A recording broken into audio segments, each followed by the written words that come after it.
Hello my dear students, এই ভিডিওটি fifth semester philosophy অনার্সের স্টুডেন্টদের জন্য।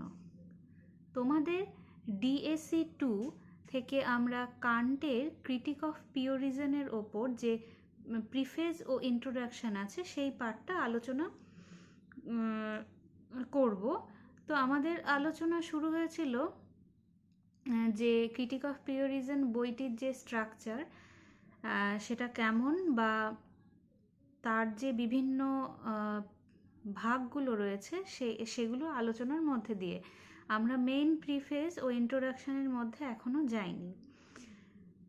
এবার শুরু করার আগে বলে রাখি যে কান্টে সম্ভবত আগের দিন আমি আলোচনা করেছিলাম যে কান্টের যে প্রিফেস আছে সেটা কিন্তু first preface and second preface দুটো ভাগে বিভক্ত। একটা প্রথম সংস্করণের একটা প্রিফেস রয়েছে এবং দ্বিতীয় সংস্করণের আরেকটি প্রিফেস রয়েছে, এবং দুটোই গুরুত্বপূর্ণ। এছাড়া যে ইন্ট্রোডাকশান পার্টটা আছে সেটাও গুরুত্বপূর্ণ, কারণ প্রিফেস এবং ইন্ট্রোডাকশান মিলে কান্ট তার ক্রিটিক অফ পিওর রিজনে ঠিক কী ধরনের আলোচনা করবেন বা তার যে ফিলোসফিক্যাল থটের যে গোটা প্রেক্ষাপটটা সেটা কিন্তু এখান থেকে বোঝা যায়। আমরা মেনলি তোমাদের যেটা অ্যাকচুয়ালি ক্রিটিক অফ পিওর রিজনের প্রিফেস বা ইন্ট্রোডাকশান যে ভাগই হোক না কেন, সেটা পড়তে গেলে আমরা পড়ব তো হচ্ছে ইংলিশ ট্রান্সলেশন যেটা রয়েছে সেটাই, কারণ এটার ইংলিশ টু বেঙ্গলি ট্রান্সলেশন সেভাবে আমাদের হাতে নেই।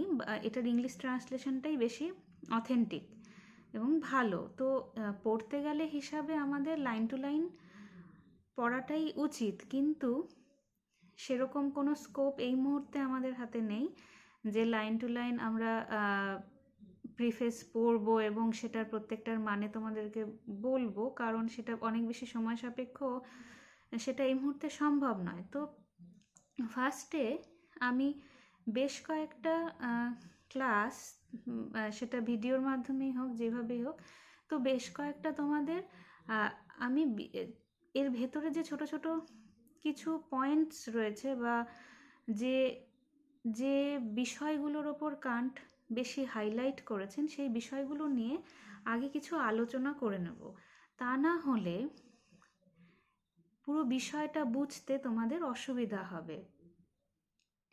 আর কান্টের ক্রিটিক অফ পিওর রিজনে যে ইন্ট্রোডাকশন পার্ট, সেখানে মেনলি কিন্তু অ্যানালিটিক, সিনথেটিক, এপ্রিয়রি জাজমেন্ট যেগুলো তোমরা আগে পড়ে এসেছো সেই বিষয়গুলো সম্পর্কে আরও বিস্তারিত আলোচনা আছে। আর ওই বিষয়গুলো ঘুরে ফিরে আমাদের আলোচনায় বারবারই আসবে, কিন্তু এক্ষেত্রে বলে রাখি যদি সম্ভব হয়, কারণ এগুলো তোমরা আগে পড়ে এসেছো, কান্টের স্পেস টাইম, কান্টের ফেনোমেনা নোমেনা, তারপর সিনথেটিক, অ্যানালিটিক, এপ্রিয়রি, পোস্টেরিয়রি, এই যে কনসেপ্টগুলো সেগুলো তোমরা একটু পড়ে রেখো, কারণ ওই জিনিসগুলোই কিন্তু যেহেতু কোর টেক্সট বই সেখানে কিন্তু বিষয়টা আরও বেশি ভাস্ট হবে, অনেক বেশি তার প্রেক্ষাপটটা বড় হবে। তো সেটা বুঝতে গেলে তোমাদের ওই জায়গাগুলো, ছোট ছোট বিষয়গুলো একটু মাথায় রাখা উচিত, তা না হলে ঠিক লিঙ্কটা খুঁজে পাবে না। এবার আলোচনা আমরা আজকে যেটা করব, আমি আগেই বললাম যে আমি ফার্স্ট প্রিফেস নিয়েই আলোচনা করব, কিন্তু ফার্স্ট প্রিফেসের আমাদের শুরুর দিকে যেটা মেন বিষয় কান্ট যেই বিষয়টাকে মেনলি হাইলাইট করার চেষ্টা করেছেন সেটা হচ্ছে নেচার অফ মেটাফিজিক্স। কান্টের ক্রিটিক, কারণ ক্রিটিক অফ পিওর রিজন বলছি, আমরা আগের দিন আমি বলেছিলাম যে কান্টের কিন্তু 3টে ক্রিটিক রয়েছে। তো সেই 3টে ক্রিটিক, তো এই 3টে ক্রিটিক্যাল ফিলোসফির মধ্যে কান্টের এটাকে ক্রিটিক্যাল ফিলোসফি বলা হয়। তো এই 3টে ক্রিটিকের মধ্যে কিন্তু ক্রিটিকটা আমাদের কমন। তারপর তিনি কোন বিষয়টাকে ক্রিটিসাইজ মানে তার ক্রিটিকের আন্ডারে আনবেন সেটা তার প্রজেক্টের একটা ব্যাপার। তার ফিলোসফিক্যাল প্রজেক্টের। কিন্তু আমি আমি আমি এই মুহূর্তে যেটা করছি সেটা হচ্ছে ক্রিটিক অফ পিওর রিজন। তো ক্রিটিক অফ পিওর রিজনের যখন শুরুটা হচ্ছে ফার্স্ট এডিশনে, ফার্স্ট প্রিফেজে, প্রিফেজে যেটা প্রথম প্রিফেজ আমাদের, সেখানে কিন্তু তিনি এই যে মেটাফিজিক্যাল যে জগৎ বা ফিলোসফিতে মেটাফিজিক্সের যে স্থান আগাগোড়া হয়ে এসেছে বা আগাগোড়া আলোচনার যে বিষয় রয়েছে, তো সেটা নিয়ে তিনি অনেকটাই চিন্তিত ইমানুয়েল কান্ট। আমরা জানি ইমানুয়েল কান্ট কিন্তু তৎকালীন তার সমসাময়িককালে একজন মানে একটা এনলাইটেনমেন্ট ফিলোসফির স্রোত তার মধ্যে, তার ফিলোসফির মধ্যে, তার চিন্তাধারার মধ্যে দেখা যায়। তিনি একটা নবজাগরণ ঘটিয়েছিলেন। কারণ এক কথায় আমরা ফিলোসফির স্টুডেন্টরা এটা এক কথায় জানি, তিনি এই যে তার পূর্বসূরিদের দ্বারা যে ফিলোসফি ওয়েস্টার্ন ফিলোসফিতে বহন করে আসছিলেন তার পূর্বসূরিরা, সেখানে একটা সমন্বয় সাধন করেছিলেন। তো এই যে এম্পিরিসিজম, র্যাশনালিজম, এগুলো সম্পর্কে আমরা আগে জেনে এসেছি, এগুলো আমরা শুরু থেকেই পড়ে আসছি। এম্পিরিসিস্ট ফিলোসফার, র্যাশনালিস্ট, তারা নিজেদের জায়গায় নিজেদের মতো করে প্রত্যেকবারই কিন্তু তাদের মতামতটা প্রদান করেছেন। তাদের একটা স্ট্যান্ড পয়েন্ট আছে, নিজেদের দর্শন আছে, হ্যাঁ। তো সেই আদর্শটাকে নিয়ে তারা অন্যদের ক্রিটিসাইজ করেছেন, এটা হতে পারে না। কেউ অভিজ্ঞতাকে বেশি প্রাধান্য দিচ্ছে, তো কেউ বুদ্ধিকে বেশি প্রাধান্য দিচ্ছে। কারো কাছে অভিজ্ঞতাই আমাদের যাবতীয় জ্ঞানের উৎস, কারো কাছে বুদ্ধিটাই আমাদের যাবতীয় জ্ঞানের উৎস। কিন্তু কান্ট দেখলেন যে কোনো একটা সোর্স নিয়ে আমরা কখনোই পুরোপুরি যে ধরনের জ্ঞানকে পেতে চাইছি, কারণ কোথাও না কোথাও গিয়ে সমস্ত ফিলোসফারই একটা জায়গায় গিয়ে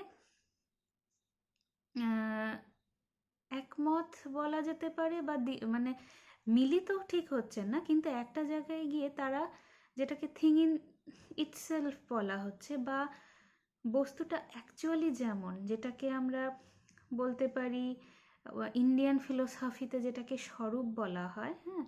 তো সেটাকে মানে আনটাচ থেকে যাচ্ছে, কারণ স্বরূপটা অ্যাকচুয়ালি কী সেটা অনেকের মতেই সেটা কিন্তু আমরা জানতে পারি না, অ্যাকচুয়ালি জানতে পারি না বা বুঝতে পারি না। তখন আমরা মেটাফিজিক্সের দিকে অগ্রসর হচ্ছি, মানে আমার সেন্স অর্গান এক জায়গায় গিয়ে লিমিটেড হয়ে যাচ্ছে, কিন্তু লিমিটেশন আসছে। তো সেই লিমিটেশন ক্রস যখনই করা হয়ে যাচ্ছে, যেখানে আমার সেন্স অর্গান আর কাজ করছে না, তখনই তো মেটাফিজিক্যাল ওয়ার্ল্ডে আমার প্রথম পদক্ষেপ শুরু হচ্ছে। তো মেটাফিজিক্যাল কোশ্চেনগুলোকে কিভাবে ডিল করা যাবে, বা সেটা কি আদৌ মানে অ্যান্সারেবল কিনা, সেটা উত্তর কি আদৌ দেওয়া যায় কিনা, সেই বিষয়টা নিয়ে কিন্তু কান্ট বেশি চিন্তিত। তো তার এই চিন্তাভাবনা ক্রিটিক অফ পিওর রিজনের ফার্স্ট প্রিফেজে মেটাফিজিক্স নিয়ে তার আলোচনায় আমরা পাই। তো Kant actually critique of pure রিজনের যে ফার্স্ট প্রিফেজ, সেখানে বলা হয়েছে যে কান্ট টকড অ্যাবাউট মেটাফিজিক্স। এবার মেটাফিজিক্সের ঠিক কী নিয়ে তিনি কথা বলেছেন যে হিউম্যান বিং, সে যে ব্যাকগ্রাউন্ড, যে কালচারাল, তার হিউম্যান বিংয়ের সোশিও কালচারাল সমস্ত কিছু আলাদা হতেই পারে, socio cultural differences between various human beings, এটা থাকবে বিভিন্ন মানুষের মধ্যে। কিন্তু এই যে সামাজিক, তারপরে তার সাংস্কৃতিক ইত্যাদি যে বিভেদগুলো, এগুলো বর্তমান আছে, কিন্তু কিছু মেটাফিজিক্যাল কোশ্চেনে গিয়ে কিন্তু তাদের এই যে পার্থক্য, সেগুলো আর কাজ করে না। সে যে কোনো সমাজের, যে কোনো সংস্কৃতিরই মানুষ হোক না কেন, কিছু মেটাফিজিক্যাল কোশ্চেন স্টিল একই রকমের থাকে। সেটা কি? উদাহরণস্বরূপ বলি যে এই টাইপের কোশ্চেন, যেমন whether the world has a beginning, এই জগতের কি কোনো শুরু আছে, বা এই জগতে কি কোনো ঈশ্বর আছেন। তো জগতের কি শুরু আছে নাকি, বা জগতের ঈশ্বর আছেন নাকি, এই ধরনের যে, বা ঈশ্বরের অস্তিত্ব কি আদৌ আছে, যদি থাকে তাহলে তিনি কেমন। তো এই ধরনের যে প্রশ্নগুলো, এগুলো কিন্তু আমাদের মেটাফিজিক্যাল যে মানে কোশ্চেন, এগুলো মেটাফিজিক্যাল কোশ্চেন। তো এই টাইপের কোশ্চেন কিন্তু যে কোনো মানুষের মাথাতেই, অ্যাপার্ট ফ্রম এই যে সোশিও কালচারাল যে বিভিন্ন ডিফারেন্সগুলো, সেগুলো কিন্তু বাদ দিয়ে যে কোনো মানুষের মনে এগুলো আসতে পারে, এবং এখানে গিয়েই একটা বিভেদের সৃষ্টি হয়। আর এই কোশ্চেনগুলো যে উৎপন্ন হওয়া, এটা হিউম্যান রিজন, মানুষের মনের একটা সহজাত প্রবৃত্তিও বটে, যে এগুলো আমাদের মনে ঘুরে ফিরে আসতেই থাকে। তারপর বলা হয়েছে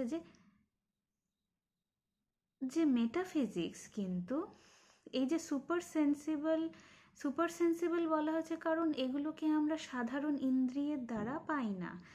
আর এই যে মেটাফিজিক্যাল যে কোশ্চেনগুলো, বা এই যে সুপার সেন্সিবল যে এন্টিটিসগুলো, যেগুলো সম্পর্কে আমি আলোচনা করলাম, যে আদৌ কি জগতের কোনো শুরু ছিল, যে সেই একটা অতীতকে খোঁজা যেখানে আমার মানে কোনো ইন্দ্রিয় অভিজ্ঞতা বা কোনো অতীত অভিজ্ঞতা যেখানে কাজ করছে না। তো এগুলো কিন্তু একটা এন্ডলেস কন্ট্রোভার্সির সৃষ্টি করে। কান্ট এই মানে এই যে মেটাফিজিক্যাল যে অ্যাসপেক্ট, এটাকে ব্যাখ্যা করতে গিয়ে, কারণ একটা সময় মেটাফিজিক্সের খুব ভালো একটা কদর ছিল, এবং এই বিষয়টাকে ব্যাখ্যা করতে গিয়েই কিন্তু কান্ট বলেছেন যে মেটাফিজিক্স একসময় কি ছিল, মানে একটা টাইম ছিল, বলেছেন যে there was a time when metaphysics was entitled, মানে মেটাফিজিক্সকে বলা হতো as the queen of all the sciences. The queen of all the sciences বলা হতো, কাকে বলা হতো, এই মেটাফিজিক্সকে বলা হতো। কিন্তু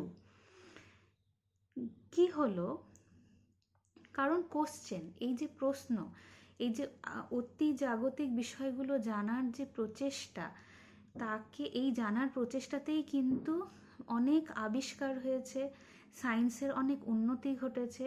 কারণ সেই গ্যালিলিও কোপার্নিকাস সেই সময় থেকে বিভিন্ন বিষয়ের যে জিজ্ঞাসা, তা কিন্তু মানুষকে আরও বেশি কি করেছে, জ্ঞানের দিকে অগ্রসর করেছে। কিন্তু একটা সময়ের পর এই মেটাফিজিক্স ডগম্যাটিজমের আন্ডারে, মানে নির্বিচারবাদের আন্ডারে চলে আসে। কিছু ডগম্যাটিস্ট একটা গ্রুপ, ফিলোসফার গ্রুপ, তারা এই পুরো মেটাফিজিক্সটাকে কিন্তু নিজেদের কবজায় করে নেয়। ফলে কি হয়, তারা যা বিশ্বাস করে, বা তারা যেটা মনে করে, তাদের যে ভিউ পয়েন্ট থাকে, সেটাকে without any criticism of our faculty of knowledge, তারা সেটাকে অ্যান্সার করার চেষ্টা করে, এবং তাদের অ্যান্সারটাকেই শেষ কথা বলে তারা মনে করে। এই বিষয়গুলো একটু ডিপলি বোঝার চেষ্টা করো, কারণ কোনো কিছু বিনা বিচারে মেনে নেওয়া, সেটা নিজের মতই হোক না কেন,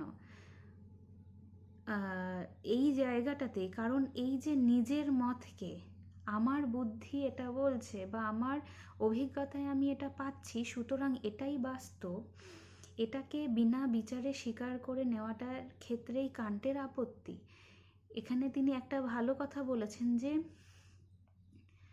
এই যে তাদের যে সমস্ত ডগম্যাটিস্ট ফিলোসফারের কথা বলছেন, তারা নিজেদের ভিউ পয়েন্টটাকে, নিজেদের যে চিন্তা ভাবনা, সেটাকে, নিজেদের বিশ্বাসকে without any criticism of our own faculty, আমি কোনো কিছু আমার অভিজ্ঞতায় পাচ্ছি মানে সেটাই শেষ কথা, এবং অভিজ্ঞতার ওই স্রোতটাকে, এই যে ফ্যাকাল্টি যেটাকে বলা হচ্ছে অ্যাকচুয়ালি আমার নিজস্ব অভিজ্ঞতার যে স্রোত সেটাকে বলা হচ্ছে। সেটা আমার বলেই সেটা যে একদম মানে 100% ঠিক হবে সেটা কিন্তু বলা যায় না। সুতরাং ওই ফ্যাকাল্টি অফ যে আমাদের নলেজ, ফ্যাকাল্টি অফ নলেজ, সেটাকে কিন্তু ক্রিটিসাইজ করতে বলা হয়েছে। এবং এই যে কান্টের ক্রিটিক, এটাতে কিন্তু এই বিষয়টাই হচ্ছে মূল লক্ষ্য। সুতরাং আচ্ছা, এক্ষেত্রে আরেকটু বলে রাখি যে তিনি যেটা বলতে চাচ্ছেন যে এই যে ডগম্যাটিস্ট, তাদের যে এভরি ডাউট, প্রত্যেকটা সন্দেহ, সেটাকে তারা নিজেরাই বোল্ডলি, ভীষণ যেটা বললাম, আমি নিজের অভিজ্ঞতায় পাচ্ছি, আমি নিজের রিজনে পাচ্ছি, সুতরাং এটাই শেষ কথা, ভীষণ বোল্ডলি অ্যান্সার করার চেষ্টা করছেন। এবং সেক্ষেত্রে নিজেরা নিজেদের কোনো ক্রিটিসিজম বা ক্রিটিক্যাল এক্সামিনেশন করছেন না যে আমি কি ভুল না ঠিক, সেখানে সেটার কোনো প্রয়োজনীয়তা অনুভব করছেন না। যার জন্য এই যে মেটাফিজিক্স, যেটা একসময় কুইন অফ অল সায়েন্স ছিল, সেটা কি হলো, ডগম্যাটিজমের আন্ডারে চলে যায়। এবং ডগম্যাটিজম কি করে, রেজ টু স্কেপটিসিজম। ডগম্যাটিজম, নির্বিচারবাদ, ধীরে ধীরে কিসের উৎপত্তি ঘটায়, সংশয়বাদের। এবং স্কেপটিসিজম কি করে, কখনোই যে সাফিসিয়েন্ট নলেজ তা কখনো প্রদান করতে পারে না, এবং সেটা ওই নির্বিচারবাদেই তার পরিসমাপ্তি ঘটে। ঠিক আছে, আমি এই আলোচনাগুলো খুব ধীরে ধীরে, কারণ যেটা আমি বললাম যে প্রিফেস বা ইন্ট্রোডাকশন পড়া মানে কান্টের ক্রিটিক্যাল ফিলোসফির প্রিফেস আর ইন্ট্রোডাকশন মানে তার ফিলোসফিক্যাল থটগুলোর একটা বিস্তারিত আলোচনা। এবং এই প্রেক্ষাপটগুলো খুব ধীরে ধীরে না বুঝলে পরে, আর যেটা আমার এই মুহূর্তে আমি বললাম যে আমার স্কোপ সেই মুহূর্তে হচ্ছে না যে আমি লাইন টু লাইন পড়ে তার ব্যাখ্যা প্রদান করব, তো সেটা যেহেতু সম্ভব হচ্ছে না, আমাকে ধীরে ধীরে তোমাদের কাছে কনসেপ্টগুলো তুলে ধরতে হবে এবং কনসেপ্টগুলো এইভাবেই ক্লিয়ার করতে হবে। তারপর আর গিয়ে থিওরিজ সেভাবে কি মেনলি কান্টের প্রিফেস আর ইন্ট্রোডাকশনের এই যে ব্যাকগ্রাউন্ড, এটা বোঝাটাই আসল বিষয়। এছাড়া যেগুলো বললাম অ্যানালিটিক, সিনথেটিক, এপ্রিয়রি, এগুলো কনসেপ্ট তো তোমাদের আগেও জানা আছে, সেগুলো ওই কনসেপ্টেই থাকবে, শুধু আরও ইন ডিটেলসে হবে। আর যেগুলো আলোচনা করছি সেই জায়গাগুলো কিন্তু ভেরি মাচ ইম্পর্টেন্ট। আর শেষ করার আগে আমি আরেকটু বলে রাখি যে এই যে মেটাফিজিক্স, এই metaphysics for Kant actually concerns about a priori knowledge. মেটাফিজিক্সের দুরবস্থা এই যে ডগম্যাটিজম, স্কেপটিসিজমে চলে যাচ্ছে, তারপরে মেটাফিজিক্সকে তিনি তুলে আনার একটা আলাদা রকম চেষ্টা করেছেন। এবং কান্ট যেটা বলছেন, metaphysics is about, concern about কি নিয়ে মানে কাজ করবে, এপ্রিয়রি নলেজ নিয়ে। যেই নলেজটা, এপ্রিয়রি নলেজ ঠিক কোন নলেজটা, যেটা জাস্টিফিকেশন অন্য কোনো এক্সপেরিয়েন্সের ওপর ডিপেন্ড করে না, যেটা সত্যতা বা মিথ্যাত্ব অন্য কোনো এক্সপেরিয়েন্সের সত্যতা বা মিথ্যাত্বের ওপর নির্ভর করে না, যেটা নিজে নিজেই সত্য। কান্ট কিন্তু এই যে অ্যাপ্রিয়রি নলেজকে রিজনের সাথে, যেটা কান্টের ফিলোসফির একটা কোর জায়গা, রিজনের যে জায়গাটা, তার সাথে যুক্ত করেছেন। আর তার এই যে ক্রিটিক অফ পিওর রিজন যেটা বলছি, এই যে কান্টের যে ক্রিটিক্যাল ফিলোসফিতে যে ক্রিটিক কথাটা, এই ক্রিটিকটা অ্যাকচুয়ালি টু এক্সামাইন মানে আওয়ার রিজন। যেই অভিযোগটা তিনি মেটাফিজিক্সের যে ডগম্যাটিক যে ফিলোসফার তাদের বিরুদ্ধে করলেন, যে তারা without any critical examination of our own faculty of knowledge, আমাদের নিজস্ব যে ফ্যাকাল্টি অফ নলেজ, তার কোনো এক্সামিনেশন, ক্রিটিক্যাল এক্সামিনেশন না করে বিচারে সব কিছু স্বীকার করে নেন, তো সেই জায়গাটাকেই তিনি অবজেকশন করেছেন। এবং তিনি বলেছেন যে কান্টের ক্রিটিকের মানে তিনি বলেছেন তার নিজের যে ক্রিটিক, তার মূল কাজটাই হবে টু এক্সামাইন আওয়ার রিজন। কেমন এক্সামাইন? Critical examine. এবং তার ফলে আমরা কি পেতে পারবো? এপ্রিয়রি নলেজ। ঠিক আছে, আজকের আলোচনা আমরা আজকে এখানেই শেষ করব। এইভাবেই ছোট ছোট কনসেপ্টগুলো আগে আমরা ক্লিয়ার করব, তারপর বিস্তারিত আরও আলোচনা করব।